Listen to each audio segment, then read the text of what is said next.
मालूम है, हमने पिछले गत वर्ष ये स्पेशल ड्राइव इलीगल इमिग्रेंट खासकर बांग्लादेशी पे चलाई थी और उसका एक ही उद्देश्य था, ये इलीगल इमिग्रेंट्स, ये घुसपैठिए राष्ट्रीय सुरक्षा के लिए खतरा है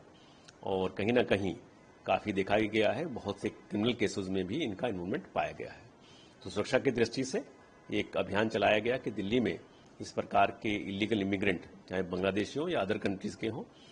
वो अगर पाए जाते हैं उनके खिलाफ हम कानूनी कार्रवाई, सख्त से सख्त कानूनी कार्रवाई करें। और दूसरा पहलू जो उससे ज़्यादा बड़ा पहलू था कि खाली इलीगल इमिग्रेंट ही नहीं, इनको पनाह देने वाले, इनको सपोर्ट करने वाले, फैसिलिटेट करने वाले या उनको भारत में लाने वाले, साथ ही साथ इनका भारतीय पहचान पत्र जैसा दस्तावेज बनाने वालों को भी कानूनी कार्रवाई की जाए ताकि पूरा नेटवर्क,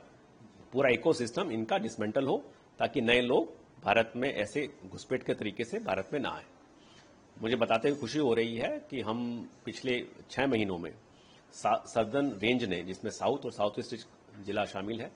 करीब 100 से ज़्यादा 125 के आसपास हमने इलीगल बांग्लादेशियों को अरेस्ट किया है, डिपोर्ट किया है और साथ में करीब 100 अन्य इलीगल इमिग्रेंट जो अन्य देश से बिलोंग करते थे उनको भी डिपोर्ट किया है। सर, सवाल यह है कि किस तरह से इन लोगों की पहचान होती है। दिल्ली पुलिस के लिए कितनी बड़ी चुनौती है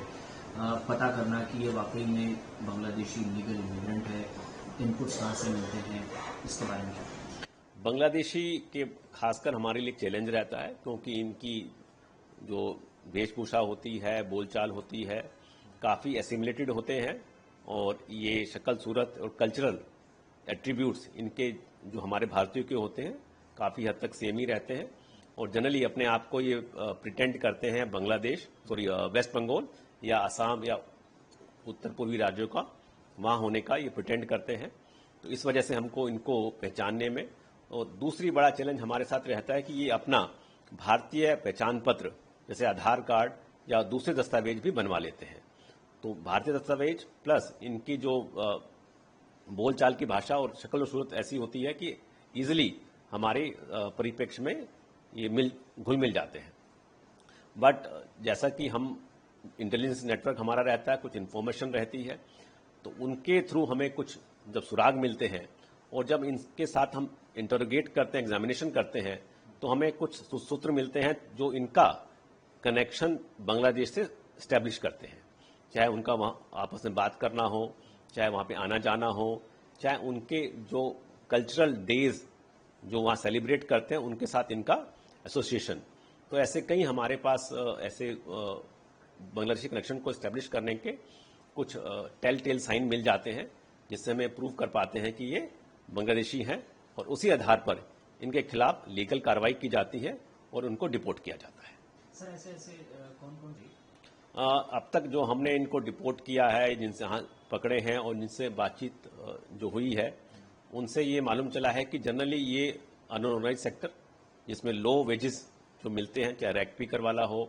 चाहे कंस्ट्रक्शन वर्कर हो या डोमेस्टिक हेल्प, इस टाइप के कार्य में ज़्यादा सम्मिलित रहते हैं। और जो हमारे ज़्यादा हॉटस्पॉट्स जो हमको मिले हैं वो तैमूर नगर है, एचएन दीन है, कुछ हमको बुरारी से भी मिले हैं और सीमापुरी और यहाँ ओखला साइड यहाँ से, और कुछ संगम विहार, इन इलाकों से हमें ये ज़्यादा बांग्लादेशी हमने डिटेन किए। सर, एक सवाल ये है को वापस डिपोर्ट करने का, इसके बारे में सर? इसके दो पहलू हैं। एक, जिनका हमें क्रिमिनल इन्वॉल्वमेंट मिलता है या जिनकी लार्जर कंस्पिरेसी में शामिल होते हैं, जो अपना फोर्ज डॉक्यूमेंट बनाते हैं या दूसरे तरीकों से भारत में अलग गतिविधि करते हैं, उनके खिलाफ हम फॉरेन एक्ट्स में कार्रवाई करते हैं, उनको अरेस्ट भी करते हैं। कुछ ऐसे जो इलीगल इमिग्रेंट होते हैं जो आपराधिक गतिविधियों में शामिल नहीं होते और वो हाल फिलहाल में ही भारत में प्रवेश करके आते हैं, तो उनको हम डिपोर्ट के लिए प्रोसेसिंग करते हैं, जो एफआरआर की मदद से उनको डिपोर्ट किया जाता है। सर, एक सवाल है कि 100 से ज़्यादा जो बांग्लादेशी पकड़े गए हैं, इनकी सर तरीका क्या बताया मैंने, मोडस ऑपरेंडी क्या बताई, वहाँ से किस तरह से किसके संपर्क में आते हैं और उसके बाद भारत में शामिल हो जाते ये इंडो बांग्लादेश जो बॉर्डर है वो काफी हमारा बड़ा लंबा फैला हुआ है, वेस्ट बंगाल से लेकर पूरा नॉर्थ ईस्टर्न स्टेट जिसमें कि असम, मेघालय, त्रिपुरा, वहां तक इसकी लंबाई है। तो वहां पर काफी ऐसे नेचुरल डंकी रूट्स हैं जहां पर पूरी तरह से फेंसिंग पॉसिबल नहीं है। उन्हीं नेचुरल जो फैसिलिटीज कहो या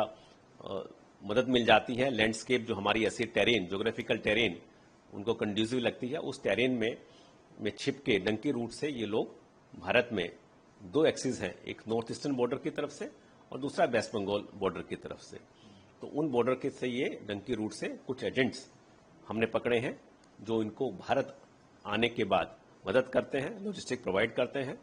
और उनको जो मेजर रेलवे स्टेशन है वहां तक ड्रॉप करते हैं। हमने इस कड़ी श्रृंखला में 2 मेजर एजेंट असम से गिरफ्तार किए। सर भारत आ जाते हैं, दिल्ली आके इंडियन महिला से शादी कर लेते हैं, या फिर अगर महिला आती है तो वो पुरुष से शादी कर लेती है और कहीं ना कहीं इंडियन सिटीजनशिप लेने की भी कोशिश उनकी तरफ से की जा रही है, इसके बारे में क्या कहेंगे? ये एक हमारी इन्वेस्टिगेशन में पाया गया था कि एक बांग्लादेशी नागरिक था जो इंडिया में उसने शादी की, क्योंकि वैसे बताया कि इनका जो कल्चरल ट्रेड्स और बाकी बालचाल वैसे ही होती है, तो और इस वजह से ये अपने आप को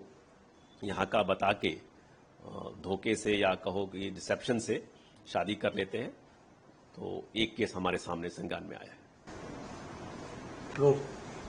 सर ये जो बांग्लादेशी आप लोगों ने पकड़े हैं, क्या इनकी क्राइम में भी इन्वॉल्वमेंट पाई गई है और किस किस तरह के क्राइम में इन्वॉल्वमेंट है? हमें कुछ व्यक्ति जरूर ऐसे जो इलीगल इमिग्रेंट्स मिले हैं जो क्राइम में लिप्त पाए गए थे, उनके खिलाफ पुराने आपराधिक मुकदमे भी थे,